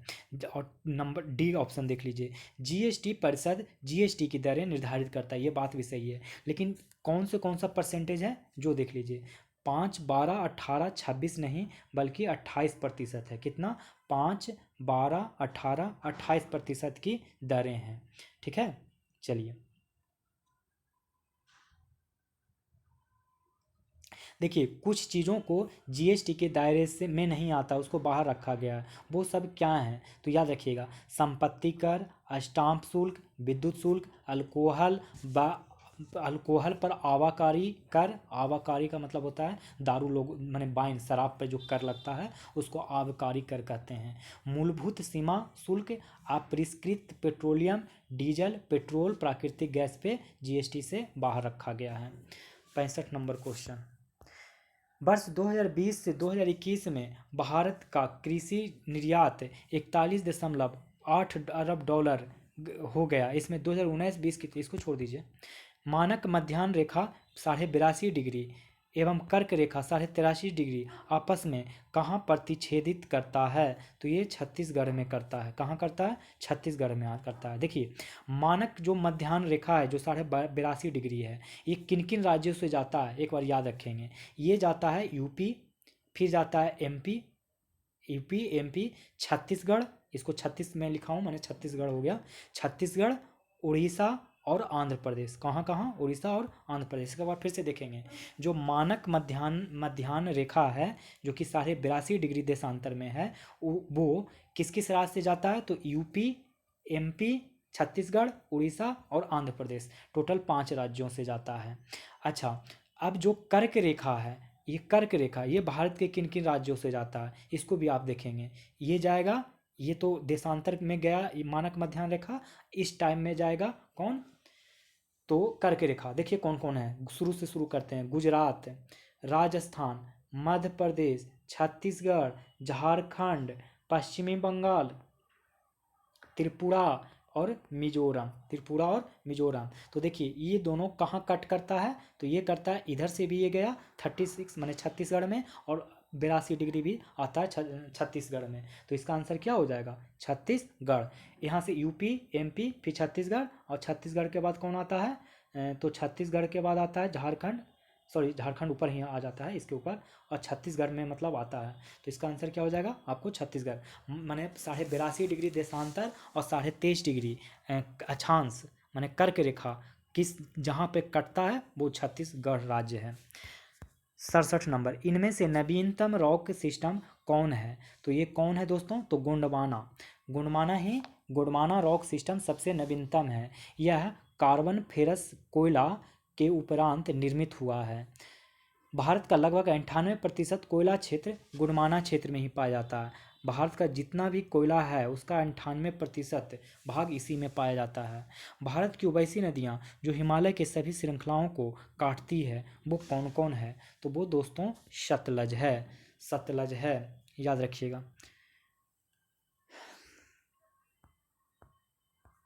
किस अभ्यारण्य के मध्य एक खूबसूरत झील है? तो वो है तोप चांची, याद रखिएगा। तोप चांची अभ्यारण्य कहाँ है दोस्तों? तो धनबाद के झारखंड में है। तोप चांची अभ्यारण्य कहाँ है? तो धनबाद के झारखंड में है। इस अभ्यारण्य के बीच एक खूबसूरत झील है। लाबलौंग चतरा जिले में एवं उदयपुर अभ्यारण्य पश्चिमी चंपारण में स्थित है। कैमूर अभ्यारण्य कैमूर में स्थित है, जहाँ बाघ का संरक्षण करने का प्रस्तावित है। अभी हुआ नहीं है, बस प्रस्तावित किया गया है। देखेंगे 70 नंबर क्वेश्चन हम लोग। निम्नलिखित बंदरगाहों का उत्तर से दक्षिण सही क्रम है। तो बताइए क्या सही क्रम है? तो विशाखापत्तनम, मछलीपट्टनम, चेन्नई और तूतीकोरिन। विशाखापत्तनम, मछलीपट्टनम, चेन्नई और तूतीकोरिन। भारतीय राज्यों में साक्षरता दर का सही क्रम घटते हुए में बताना है। तो ये हो जाएगा केरल, मिजोरम, त्रिपुरा, गोवा। भारतीय राज्यों में साक्षरता दर का सही क्रम क्या है घटते हुए क्रम में? तो सबसे ज़्यादा है लिटरेसी रेट केरल में, फिर मिजोरम में, त्रिपुरा में, गोवा में। केरल, मिजोरम, त्रिपुरा, गोवा। पूर्णिया एवं मुजफ्फरपुर को कौन सा नेशनल हाईवे जोड़ता है? तो वो जोड़ता है NH57। पूर्णिया और मुजफ्फरपुर को कौन सा नेशनल हाईवे जोड़ता है? तो 57। देखिए 102 हाईवे, ये जो NH 102 है वो छपरा और मुजफ्फरपुर जोड़ता है। 102 कहाँ कहाँ जोड़ता है? छपरा और मुजफ्फरपुर। और NH 85 कहाँ जोड़ता है? छपरा और गोपालगंज। देखिए NH 85 कहाँ जोड़ता है? छपरा और गोपालगंज। NH 102 कहाँ जोड़ता है? तो वो जोड़ता है छपरा और मुजफ्फरपुर। और NH 57 कहाँ से कहाँ जोड़ता है? तो मुजफ्फरपुर और पूर्णिया। देखिए मुजफ्फर और 33 किस से जोड़ता है? तो भागलपुर, अरवल और फरक्का। मैं लिख देता हूँ। देखिए 57 किसको किसको जोड़ता है दोस्तों? तो 57 जोड़ता है मुजफ्फरपुर और पूर्णिया। 85 किसको किसको जोड़ता है? तो छपरा जोड़ता है और गोपालगंज। छपरा और गोपालगंज। NH 33 किसको किसको जोड़ता है? तो वो जोड़ता है अरवल, भागलपुर और फरक्का। अरवल, भागलपुर, फरक्का 33। और NH 85 छपरा और गोपालगंज। और ये मुजफ्फरपुर और कहाँ? मुजफ्फरपुर और मुजफ्फरपुर और छपरा। 57 किसको जोड़ता है? मुजफ्फरपुर और पूर्णिया। NH 102 किससे जोड़ता है? तो छपरा और मुजफ्फरपुर। तो आप याद रखिएगा ये चारों हाईवे। मकर रेखा इनमें से होकर नहीं गुजरती है। कहाँ से होकर नहीं गुजरती है? तो बोल्बिया से होकर नहीं गुजरती है। तो मकर रेखा से गुजरने वाले नाम आप याद रखेंगे। देखिए दक्षिण अमेरिका में मकर रेखा के उत्तर में स्थित है। मकर रेखा दक्षिण अमेरिका में ब्राज़ील, पराग्वे, अर्जेंटीना एवं चिली से गुजरता है। दक्षिण अमेरिका में कौन से देश से गुजरता है? तो ब्राज़ील, पराग्वे, अर्जेंटीना और चिली से गुजरता है। भूमिगत जल द्वारा निम्नलिखित में कौन सी आकृति बनाती है? तो इसका आंसर हो जाएगा ई। इसका क्या आंसर हो जाएगा? ई। देखिए क्यों ई होगा? तो घोलरंध्र, विलयरंध्र, डोलाइन, युवाला, पोल्जे, लैपिज, अंधघाटी, स्टैलेक्टाइट, स्टैलेग्माइट आदि काश क्षेत्र में पाई जाने वाली स्थलाकृतियाँ हैं। इनका निर्माण भूमिगत जल एवं वर्षा जल के विलयन क्रिया में के फलस्वरूप होता है। निम्न में सबसे छोटा देश क्षेत्रफल के अनुसार कौन सा है? निम्न में पूछ रहा है दोस्तों, सबसे छोटा नहीं पूछ रहा है। निम्न में से हो जाएगा बांग्लादेश सबसे छोटा है। लेकिन अगर ऐसे कोई पूछे कि क्षेत्रफल की दृष्टि से विश्व का सबसे छोटा देश कौन है, तो बताइएगा वेटिकन सिटी, और सबसे बड़ा देश बताइएगा रसिया। निम्नलिखित सागरों को पूरब से पश्चिम के सही क्रम में सरियाने कह रहा है। तो देखिए इसका सही आंसर हो जाएगा बेरिंग सागर, पीला सागर, लाल सागर और कैरेबियन सागर। पूरब से पश्चिम की तरफ कह रहा है, पूरब से पश्चिम, तो पूरब में बेरिंग सागर मिलेगा, फिर येलो सागर मिलेगा, फिर रेड सी मिलेगा, फिर कैरेबियन सी मिले जाएगा। ठीक है, ठीक है। देखिए ये पीला सागर कहाँ है? तो पीला सागर दोस्तों जापान के निकट है। लाल सागर मिस्र के नज़दीक है। लाल सागर किसके नज़दीक है? तो मिस्र के। जापान के नज़दीक में कौन है? तो पीला सागर है। कैरिबियन सागर किसके नज़दीक है? तो पनामा के निकट है। एवं बेरिंग सागर कहाँ पे है? तो पूर्वी साइबेरिया के निकट स्थित है। निम्नलिखित में से किस स्थान पर इको सीमेंट फैक्ट्री की स्थापना किया गया है? तो भभुआ। निम्नलिखित में से किस स्थान पर इको सीमेंट फैक्ट्री की स्थापना की गई है? भभुआ। बिहार में चूना पत्थर का विस्तृत क्षेत्र कैमूर की पहाड़ियों में मिलता है, अतः इसी कारण से सीमेंट फैक्ट्री की स्थापना उस क्षेत्र में अधिक होती है। देखते हैं नेक्स्ट क्वेश्चन। नेक्स्ट क्वेश्चन कह रहा है कि बिहार में सर्वाधिक अनुसूचित जनजाति प्रतिशत किस जिले में स्थित है? तो यह है पश्चिमी चंपारण। बिहार में सर्वाधिक अनुसूचित जनजाति का प्रतिशत किस जिले में है? तो पश्चिमी चंपारण। देखिए अनुसूचित जनजाति बिहार के जनसंख्या के कुल 1.3% है। कितना है? 1.3%, जिसमें अग्रणी जिला पश्चिमी चंपारण है। पश्चिमी चंपारण के बाद है कटिहार, कटिहार के बाद है पूर्णिया एवं बांका। पश्चिमी चंपारण यानी वेस्ट चंपारण, पश्चिमी चंपारण, कटिहार, कटिहार के बाद पूर्णिया, पूर्णिया के बाद आपको याद रखना है बांका। वेस्ट चंपारण, कटिहार, पूर्णिया, बांका। वेस्ट चंपारण, कटिहार, पूर्णिया, बांका, ये किसके लिए प्रसिद्ध हैं? तो अनुसूचित जनजाति बिहार में सबसे ज़्यादा यही पे रहता है। नेक्स्ट क्वेश्चन, बिहार में सर्वाधिक ग्रामीण प्रतिशत जनसंख्या किस जिले में है? तो ये किस जिले में है दोस्तों? तो ये है, ये भी इसका आंसर भी क्या हो जाएगा? समस्तीपुर में। समस्तीपुर में। गंडक एवं कोसी नदी के मध्य में स्थित है। क्या स्थित है? तो कमला बागमती, कमला बागमती। गंडक एवं कोसी के नदी के बीच में कौन है? तो है कमला बागमती। जैव विविधता हेतु चौथा वन प्लैनेट सम्मेलन 11 जनवरी 2021 को किस देश के द्वारा आयोजित किया गया? तो वो है फ्रांस। जैव विविधता दिवस हेतु जैव विविधता हेतु चौथा वन प्लैनेट सम्मेलन 11 जनवरी 2021 को किस देश के द्वारा आयोजित किया गया? तो ये है वो है फ्रांस। देखिए दोस्तों, जैव विविधता हेतु चौथा वन प्लैनेट सम्मेलन फ्रांस में आयोजित किया गया था, जिसका थीम क्या था? जिसका थीम था let's act together for nature. Theme क्या था दोस्तों? Let's act together for nature. Let's act together for nature. उद्देश्य क्या था? तो पृथ्वी की जैव विविधता की रक्षा पर ध्यान केंद्रित करना। यह सम्मेलन संयुक्त राष्ट्र संघ एवं विश्व बैंक के सहयोग से आयोजित किया जाएगा। पर्यावरण एवं जलवायु परिवर्तन मंत्रालय द्वारा जारी states of leopards in India 2018 report के अनुसार 2014-18 की अवधि में तेंदुओं की संख्या में कितने प्रतिशत की वृद्धि हुई है? 62.5%। पर्यावरण वन एवं जलवायु परिवर्तन मंत्रालय द्वारा जारी states of leopards in India 2018 report के अनुसार 2014 से 18 की अवधि में तेंदुओं की संख्या में कितना प्रतिशत वृद्धि हुई है? तो 62.5%। नेताजी सुभाष चंद्र बोस आपदा प्रबंधन पुरस्कार 2021 व्यक्तिगत श्रेणी में किसे प्रदान किया गया? तो वो हैं डॉक्टर राजेंद्र कुमार भंडारी। डॉक्टर राजेंद्र कुमार भंडारी। नेताजी सुभाष चंद्र बोस आपदा प्रबंधन पुरस्कार 2021 व्यक्तिगत श्रेणी में किसे प्रदान किया गया? तो डॉक्टर राजेंद्र कुमार भंडारी। 1 अप्रैल 2021 को 17वां बिमस्टेक मंत्रिय परिषद बैठक की मेजबानी किस देश ने किया? तो ये किया श्रीलंका ने। 1 अप्रैल 2021 को 17वीं बिमस्टेक मंत्रिय परिषद बैठक की मेजबानी किस देश ने की? तो श्रीलंका ने। राष्ट्रीय कृषि और ग्रामीण विकास बैंक नाबार्ड के अध्यक्ष कौन हैं? तो वो हैं गोविंदा राजलू चिंताला। राष्ट्रीय कृषि एवं ग्रामीण विकास बैंक यानी नाबार्ड के अध्यक्ष कौन हैं? तो गोविंदा राजलू चिंताला। अक्षय ऊर्जा नवीकरणीय ऊर्जा के उत्पादन में भारत का विश्व में से कौन सा स्थान है? तो पाँचवा। अक्षय ऊर्जा नवीकरणीय ऊर्जा के उत्पादन में भारत में विश्व का स्थान है पाँचवा।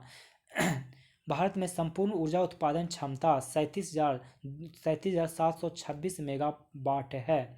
देखिए, थर्मल से भारत में 61.5% जो ऊर्जा हम लोग उत्पादन करते हैं जो थर्मल से है, और 24.5 इस्तेमाल करते हैं जो अक्षय ऊर्जा से है। ठीक है, और 12.2% हम लोग हाइड्रो से इस्तेमाल करते हैं, और नाभिकीय से बहुत कम मात्रा में इस्तेमाल करते हैं। मिस इंडिया 2020 किसे चुना गया? आगे बढ़ जाइए, याद रखने की ज़रूरत नहीं है। ये वित्तीय वर्ष का बजट पूछ रहा है, इसको भी छोड़ देना है। केन बेतवा लिंक परियोजना हेतु हाल ही में किन दो राज्यों के बीच में समझौता हुआ है? तो ये इसको याद रखिए, उत्तर प्रदेश और मध्य प्रदेश के बीच में। केन बेतवा लिंक परियोजना हेतु हाल ही में किन दो राज्यों के बीच समझौता हुआ है? तो उत्तर प्रदेश और मध्य प्रदेश में। देखिए, केन बेतवा लिंक परियोजना 22 मार्च 2021 को उत्तर प्रदेश और मध्य प्रदेश और केंद्रीय जल शक्ति मंत्रालय, 3 पार्टी है दोस्तों, एक उत्तर प्रदेश, एक मध्य प्रदेश और तीसरा केंद्रीय जल शक्ति मंत्रालय के द्वारा सहमति प्रदान की गई। इस समझौते में 10.62 लाख हेक्टेयर क्षेत्र में सिंचाई, 62 लाख लोगों को पेयजल की आपूर्ति तथा 103 मेगावाट, ये सब मेंस के लिए इंपॉर्टेंट हो जाएंगे, पीटी के लिए नहीं होगा, छोड़ दीजिए। बस याद रखिए कि 103 मेगावाट बिजली का उत्पादन होगा। कैच द रेन अभियान भारत सरकार के किस मंत्रालय के द्वारा शुरू किया गया था? तो जल शक्ति मंत्रालय के द्वारा। कैच द रेन अभियान भारत सरकार के किस मंत्रालय के द्वारा शुरू किया गया? तो जल शक्ति मंत्रालय। ई परिवहन सेवा शुरू करने वाला देश का पहला राज्य कौन बन गया है? तो हिमाचल प्रदेश। ई परिवहन सेवा शुरू करने वाला देश का पहला राज्य बन गया है तो हिमाचल प्रदेश। तीसवा, इसको भी छोड़ दीजिए, 2020 का ही फैक्ट्स है, नया अब आ जाएगा थोड़ी देर में। 2021 विश्व वन्य जीव दिवस का थीम क्या है? तो दोस्तों ये थीम है forest and livelihood sustaining people and planet.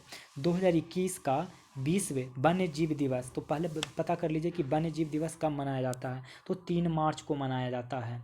तो देखिए 3 मार्च को मनाया जाता है, और इसका जो थीम था वो था 3 मार्च को forest and livelihoods sustaining people and planet. 94 number question. World economic forum की ग्लोबल जेंडर गैप रिपोर्ट 2021 में 156 देशों की सूची में भारत का स्थान कौन सा था? 140वां। वर्ल्ड इकोनॉमिक फोरम की ग्लोबल जेंडर गैप रिपोर्ट 2021 में 156 देशों की सूची में भारत का स्थान कितना है? तो 140वां। राइडिंग फ्री माई ओलंपिक जर्नी पुस्तक किसके द्वारा लिखी गई है? तो इम्तियाज़ अनीस के द्वारा लिखी गई है। राइडिंग फ्री माई ओलंपिक जर्नी पुस्तक किसके द्वारा लिखी गई है? तो इम्तियाज़ अनीस के द्वारा। टोक्यो पैरा ओलंपिक 2020 में कुल कितने खेल शामिल थे? तो ये थे 22 खेल। देखिए, टोक्यो पैरा ओलंपिक 2020 का आयोजन कब हुआ था? तो 24 अगस्त 2021 से 5 सितंबर 2021 के बीच में हुआ था। कब से कब? 24 अगस्त से लेके 5 सितंबर के बीच में हुआ, और इसमें टोटल 22 खेल को शामिल किया गया था। 22 खेल शामिल थे, जबकि टोक्यो ओलंपिक में, ये तो पैरा ओलंपिक की बात हो गया, और जो टोक्यो ओलंपिक की बात किया जाए उसमें 33 खेल को शामिल किया गया था। आ जाइए आगे। नौरा आलम तरोसी किस देश की पहली महिला अंतरिक्ष यात्री बनेगी? तो वो बनेगी संयुक्त अरब अमीरात की। नौरा आलम तरोसी किस देश की पहली महिला अंतरिक्ष यात्री बनेगी? संयुक्त अरब अमीरात की। किस फिल्म ने 93वां ऑस्कर पुरस्कार 2021 का सर्वश्रेष्ठ फिल्म का पुरस्कार जीता है? तो वो जीता है नोमैडलैंड। किस फिल्म ने 93वां ऑस्कर पुरस्कार 2021 का सर्वश्रेष्ठ फिल्म का पुरस्कार जीता है? नोमैडलैंड। बदलाव के बाद केंद्रीय मंत्रिपरिषद में शिक्षा और ग्रामीण विकास मंत्री के जोड़े का चयन करें। तो वो चयन करिए, तो आंसर हो जाएगा धर्मेंद्र प्रधान एवं गिरिराज सिंह। बदलाव के बाद केंद्रीय मंत्री परिषद में शिक्षा और ग्रामीण विकास मंत्री कौन कौन है? तो शिक्षा मंत्री कौन है? धर्मेंद्र प्रधान। और ग्रामीण विकास मंत्री कौन है? गिरिराज सिंह। देखिए, धर्मेंद्र प्रधान ने भारत के नए शिक्षा मंत्री एवं गिरिराज सिंह ने ग्रामीण विकास मंत्री का प्रभार संभाला है। धर्मेंद्र प्रधान बिहार से राज्यसभा सदस्य निर्वाचित हैं, जबकि गिरिराज सिंह बेगूसराय से लोकसभा के सांसद हैं। नए रेल मंत्री वैष्णवी अश्नव बनाए गए हैं। ई भंडारण लागू करने वाला भारत का पहला राज्य कौन बन गया है? तो ये बन गया है बिहार। ई भंडारण लागू करने वाला भारत का पहला राज्य बन गया है बिहार। ग्राम उजाला योजना के तहत ग्रामीण क्षेत्रों में 10 रुपये में LED बल्ब प्रदान किया जाएगा। इसकी शुरुआत बिहार के किस जिले से हुई है? तो आरा यानी कि भोजपुर जिला से। देखिए, ग्राम उजाला योजना के तहत ग्रामीण क्षेत्रों में 10 रुपये में LED बल्ब प्रदान किया जाएगा। इसकी शुरुआत बिहार के आरा जिले से यानी कि भोजपुर से शुरू हुआ है। अब देखेंगे अगला सवाल। बिहार का पहला खेल विश्वविद्यालय कहाँ बनाया जाएगा? तो ये बनाया जाएगा राजगीर में। बिहार का पहला खेल विश्वविद्यालय कहाँ बनाया जाएगा? राजगीर में। बिहार का पहला नगर वन पार्क कहाँ स्थापित किया जा रहा है? गया में।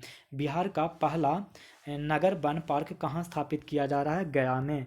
बिहार के पहले कौशल विश्वविद्यालय की स्थापना किस जिले में की जाएगी? तो ये की जाएगी दरभंगा में। बिहार के पहले कौशल विश्वविद्यालय की स्थापना किस जिले में की जाएगी? तो दरभंगा। टोक्यो ओलंपिक 2020 में निम्नलिखित किस नए खेल को शामिल किया गया है? तो ये देखिए, सिर्फ 3 को छोड़कर बाकी सब सही है। स्केट बोर्डिंग को शामिल किया गया, सर्फिंग को शामिल किया गया, स्पोर्ट क्लाइंबिंग और कराटे को शामिल किया गया है। आप इसको 1-2 बार पढ़ लें और याद हो जाएगा। मैं पढ़ता हूँ, 1 सेकंड रुक जाइए, सांस ले लूँ थोड़ा, 1 गिलास पानी पी लेता हूँ। हाँ दोस्तों, देखिए, टोक्यो ओलंपिक में 2020 में निम्नलिखित में नए खेल को शामिल किया गया, कराटे को छोड़ के सारे। देखिए, स्केट बोर्डिंग को शामिल किया गया है, सर्फिंग को, स्पोर्ट क्लाइंबिंग को और कराटे कुमाइट को शामिल किया गया है। Skateboarding, surfing, sport climbing और कराटे कुमाइटी। अगला सवाल, आर्थिक सर्वे, इसको छोड़ देना है। चाय महोत्सव 2021 का आयोजन किस राज्य में किया गया? तो ये किस राज्य में किया गया दोस्तों? असम में। चाय महोत्सव 2021 का आयोजन कहाँ किया गया? असम में। भारत और किस देश के बीच संयुक्त सैन्य अभ्यास 10-2 का आयोजन किया गया है? तो उज्बेकिस्तान के साथ। भारत और किस देश के बीच संयुक्त सैन्य अभ्यास 10-2 का आयोजन किया गया है? तो उज्बेकिस्तान। भारत के किस राज्य में देश का पहला फायर पार्क स्थापित किया गया है? तो ये किया गया है उड़ीसा में। भारत के किस राज्य में देश का पहला फायर पार्क स्थापित किया गया है? उड़ीसा। भारत की सबसे बड़ी तैरती सौर ऊर्जा परियोजना का निर्माण किस राज्य में किया जा रहा है? तो ये किया जा रहा है तेलंगाना। भारत में सबसे बड़ी तैरती और सौर ऊर्जा परियोजना का निर्माण तेलंगाना के पेदापल्ली जिले में किया जा रहा है। 111 नंबर, वित्तीय वर्ष, इसको छोड़ना है। दुनिया में स्वचालित कारों को सड़कों पर चलाने की कानूनी अनुमति देने वाला दुनिया का पहला देश बन गया है, तो वो है इंग्लैंड। देखिए, कौन बन गया है? इंग्लैंड बन गया है। दुनिया में स्वचालित कारों को सड़कों पर चलाने की कानूनी अनुमति देने वाला दुनिया का पहला देश बन गया इंग्लैंड। जनगणना 2011 के अनुसार देश में कामगारों की कुल संख्या कितनी है? तो वो है 481.7 मिलियन। जनगणना 2011 के अनुसार देश में कामगारों की कुल संख्या कितनी है? 481.7 मिलियन। जिसमें से अगर हम लोग ग्रामीण की बात करें तो वो हैं 348.6। अगर हम लोग शहरी की बात करें तो वो है 131.1, और इसमें से अगर हम लोग पुरुष की बात करें तो पुरुष हैं 331.9 मिलियन और महिला हैं 149.9। ठीक है, अब आगे, समुद्र की गहराई किस यंत्र द्वारा मापी जाती है? तो ये मापी जाती है फैदोमीटर के द्वारा। समुद्र की गहराई मापने वाले यंत्र को का फैदोमीटर नाम है। फैदोमीटर ध्वनि तरंग पद्धति पर आधारित पानी की गहराई मापने का एक यंत्र है। यह यंत्र पानी की गहराई दर्शाता है और अस्थायी रूप से स्वतः ही पानी के विभिन्न मापों का रिकॉर्ड रखने में समर्थ है। इस प्रकार यह ध्वनि तरंगों के प्रयोग द्वारा पानी की गहराई का पता लगाने वाला एक महत्वपूर्ण यंत्र है। पृथ्वी की आयु का मापन निम्न में किस विधि द्वारा किया जाता है? तो ये किया जाता है यूरेनियम विधि। अब देख लीजिए क्या है।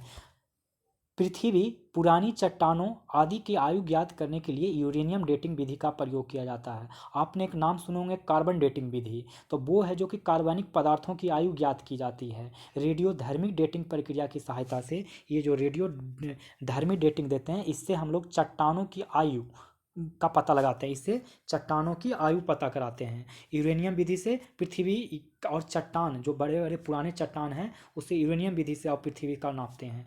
और कार्बन डेटिंग से हम लोग पदार्थों की आयु ज्ञात करते हैं।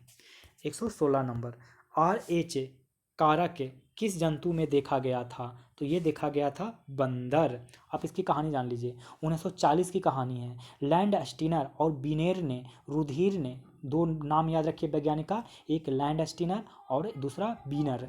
बीनर WI मतलब जो बीनर जीतने वाला बीनर होता है, वो बस नाम है उसका, बीनर ने रुधिर में एक अन्य प्रकार के एंटीजन का पता लगाया। इन्होंने रिसिस बंदर में इस तत्व का पता लगाया, इसलिए इसका नाम RH रखा गया।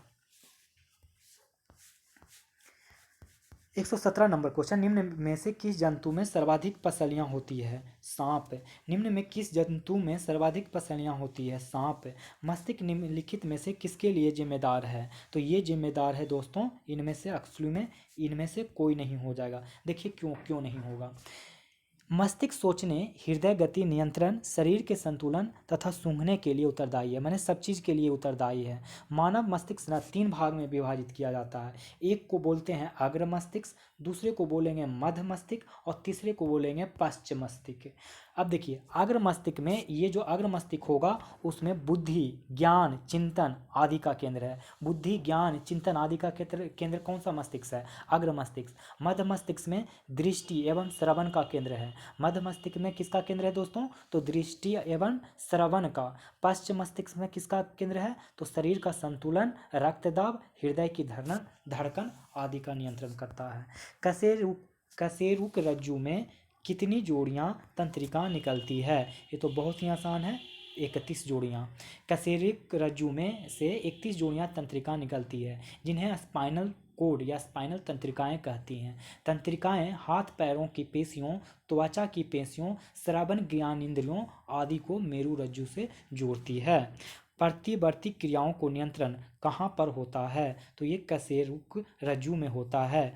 प्रतिवर्ती क्रियाओं का नियंत्रण केंद्र कहाँ पर है? तो कशेरुक रज्जु में है। देखिए, शरीर में प्रतिवर्ती क्रियाओं का नियंत्रण में मेरु रज्जु या कशेरुक रज्जु द्वारा होता है। स्वभाव के आधार पर प्रतिवर्ती क्रिया की 2 प्रमुख श्रेणियां हैं, एक अबंधित, दूसरा अनुबंधित। प्रतिवर्ती क्रिया के द्वारा ही हमारा पैर कांटे पर पड़ने पर हम तुरंत पैर के पीछे की ओर खींच लेते हैं। किसके वजह से? तो प्रतिवर्ती क्रिया की वजह से। मानव शरीर के तापक्रम के संबंध में सही कथन चुनिए। तो सही कथन होगा कि किसी भी मौसम में शरीर के तापमान में कोई परिवर्तन नहीं होता है। देखिए, मानव शरीर का तापक्रम साधारणतः 98.6 डिग्री फ़ारेनहाइट, जिसको 37 डिग्री सेल्सियस भी बोलते हैं। मनुष्य का तापमान इतना ही होता है, 37 डिग्री सेल्सियस, और अगर फ़ारेनहाइट की भाषा में कहें तो 98.6 फ़ारेनहाइट। भले कितनी ही सर्दी या गर्मी क्यों ना हो, शरीर का तापमान तो 98.6 डिग्री ही होगा। हाइपोथैलेमस अग्र मस्तिष्क का भाग है तथा यह भूख, प्यास, प्यार, घृणा, परितृप्ति तथा ताप को नियंत्रित करता है। अब देखेंगे हम लोग अगला सवाल। रक्त में ऑक्सीजन की सांद्रता कमी आने पर श्वास की गति क्या होती है? तो समान से बढ़ जाती है। रक्त में ऑक्सीजन की सांद्रता में कमी आने से श्वसन की गति समान से बढ़ जाती है। अब देखिए, लंबाई की न्यूनतम इकाई निम्न में कौन है? तो इसका सही आंसर हो जाएगा फर्मी मीटर। देखिए, फर्मी मीटर को 10⁻⁻15 मीटर बोलते हैं, और माइक्रोन को हम लोग 10⁻6 मीटर बोलते हैं, और नैनोमीटर को 10⁻9 बोलते हैं, और एंगस्ट्रम को 10⁻10 बोलते हैं। तो एंगस्ट्रम क्या हो गया? 10⁻10, नैनोमीटर 10⁻9, और माइक्रोन हो गया 10⁻6 मीटर, और फर्मी मीटर हो गया 10⁻15 मीटर। शरीर का ऐसा कौन सा अंग जो हर समय काम करता है? ये तो बहुत ही आसान है दोस्तों, हृदय। हृदय एक ऐसा अंग है जो हमेशा काम करते रहता है। मानव हृदय दोनों फेफड़ों के बीच स्थित रिक्त स्थान बक्ष गुहा में अवस्थित होता है। हृदय का वजन पूरे शरीर का 0.45% होता है। पुरुषों में होता है इतना, और स्त्रियों में इससे जस्ट थोड़ा सा कम होता है। अब हम लोग देखेंगे 125 नंबर क्वेश्चन। निम्न में किसका विनिमय सूत्र m0 l1 t-1 के बराबर होता है? तो ये होता है दोस्तों चाल के। इसमें देखिए दोस्तों, मैं कुछ चीज़ों का विनिमय सूत्र बता देता हूँ, आप याद रखेंगे। चाल का तो आप डायरेक्ट इसको याद रख लेंगे। बल का आप याद रखेंगे m/1 l का पावर 1 और t का पावर -2। त्वरण का आप लोग याद रखेंगे m का पावर 0, l का पावर 1 और t का पावर -2। संवेग का आप लोग याद रखेंगे m का पावर 1, l का पावर 1 और t का पावर -1। संवेग का क्या होगा? m का पावर 1, l का पावर 1, t का पावर -1। त्वरण का m का पावर 0, l का पावर 1, t का -2। आप इसको खुद से निकाल भी सकते हैं, तो इसलिए ज़्यादा इस पर फोकस करने की आवश्यकता नहीं है। श्वसन के दौरान वायु के गमन का सही क्रम क्या है? तो ये सही क्रम हो जाएगा नासामार्ग, ट्रैकिया, ब्रोंकाई, ब्रोंक्यूलस। श्वसन के दौरान वायु के गमन का सही क्रम क्या है? तो सबसे पहले नासामार्ग से जाता है, फिर ट्रैकिया, फिर ब्रोंकाई, फिर ब्रोंक्यूलस में जाता है। ठीक है, देखिए अगला क्वेश्चन हम लोग देखते हैं। निर्वात में गमन करने वाले तरंग हैं, तो वो हैं विद्युत चुंबकीय। निर्वात में गमन करने वाले तरंग हैं विद्युत चुंबकीय। तो अनुदैर्ध्य तरंग एवं अनुप्रस्थ तरंगों को संचरण हेतु माध्यम की आवश्यकता होती है, किंतु विद्युत चुंबकीय तरंग को संचरण करने के लिए माध्यम की आवश्यकता नहीं होती है। अतः यह निर्वात में भी संचरण करते हैं, इसके लिए कोई भी माध्यम की आवश्यकता नहीं होती है। लेकिन इन दोनों के लिए माध्यम की भी आवश्यकता होती है, ध्वनि तरंग के लिए भी माध्यम। अब बताइए, प्रकाश हमारा निर्वात में ट्रेवल करता है ना, तो क्या प्रकाश हमारा विद्युत चुंबकीय होगा ना कि नहीं? यस दोस्तों, होगा। निम्न में से कौन सा भौतिक परिवर्तन है? तो वो है बर्फ का पिघलना, भौतिक परिवर्तन है। देखिए, भौतिक परिवर्तन और रासायनिक परिवर्तन हमने श्योर सक्सेस कोचिंग वाले जो टेस्ट सीरीज था उसमें बहुत अच्छे से करवाया था, आप उसको देख सकते हैं। ऐसे मैं यहाँ कुछ थोड़ा सा बता देता हूँ। भौतिक परिवर्तन के अंतर्गत वे सभी परिवर्तन आते हैं जिनमें पदार्थ की रासायनिक प्रकृति या रासायनिक पहचान में कोई परिवर्तन नहीं होता, जैसे बर्फ का पिघलना, पानी का जमना। ठीक है, निम्नलिखित में से किस एक के लिए केशिकत्व एकमात्र कारण नहीं है? तो हो जाएगा पौधों की जड़ों से जल का इसके पर्ण समूह की ओर बढ़ना। ठीक है, देखिए, पौधे की जड़ों से जल का इसके पर्ण समूह की ओर बढ़ने में केशिकत्व के अतिरिक्त ससंजन तथा पर्ण समूह की क्रिया भी जरूरी होती है। ससंजन तथा पर्ण समूह की क्रिया भी जरूरी होती है। अन्य सभी केशिकत्व क्रिया के कारण होते हैं। लालटेन एवं लैंप की बत्ती में तेल का ऊपर चढ़ना भी इसी का उदाहरण है। निम्न में से कौन सा तत्व नहीं है? तो निम्न में से कौन सा तत्व नहीं है? तो गैस तत्व नहीं है। ठोस कार्बन डाइऑक्साइड किस दाब पर संग्रहित किए जाते हैं? तो उच्च दाब पर। ठोस कार्बन डाइऑक्साइड किस दाब पर संग्रहित किए जाते हैं? तो उच्च दाब पर। CO2 को उच्च दाब पर संग्रहित किया जाता है। जब वायुमंडलीय दाब का माप 1 एटमॉस्फेयर हो तो ठोस कार्बन डाइऑक्साइड द्रव अवस्था में आए बिना ही सीधे गैस में परिवर्तित हो जाती है। इसी कारण ठोस कार्बन डाइऑक्साइड को शुष्क बर्फ कहते हैं। कृषि में प्रयुक्त यूरिया में नाइट्रोजन की मात्रा निम्नलिखित में से कितनी होती है? तो 46% होती है। देखिए दोस्तों, कृषि कार्य में प्रयुक्त यूरिया जो होता है, यूरिया यूरिया, इसका केमिकल फार्मूला आप याद रखेंगे NH2CONH2, ठीक है। इसका याद रखेंगे यूरिया का NH2CONH2, NH2CONH2 में नाइट्रोजन की मात्रा कितनी होती है, तो 47% होती है। यूरिया में नाइट्रोजन को 2 एमाइड समूह पाए जाते हैं, ठीक है। तो यहाँ पे ऑप्शन में 46% है, तो आप 46% ही कंसीडर करेंगे। अब देखते हैं हम लोग अगला सवाल। निम्नलिखित में से कौन सा एक वायु प्रदूषण का जैव सूचक है, तो ये जैव सूचक हो जाएगा लाइकेन। लाइकेन एक वायु प्रदूषक जैव सूचक है। दंत बलक निम्नलिखित में से कैल्शियम के किस यौगिक से बनता है, तो वो बनता है कैल्शियम फॉस्फेट से। दंत बलक निम्नलिखित में से कैल्शियम के किस यौगिक से बनता है, तो कैल्शियम फॉस्फेट। बाष्पीकरण के कारण शीतलता कैसे होती है, तो वो होती है द्रव के कण द्वारा ऊर्जा अवशोषित करने के कारण। बाष्पीकरण के कारण शीतलता कैसे होती है, तो द्रव के कण द्वारा ऊर्जा अवशोषित करने के कारण।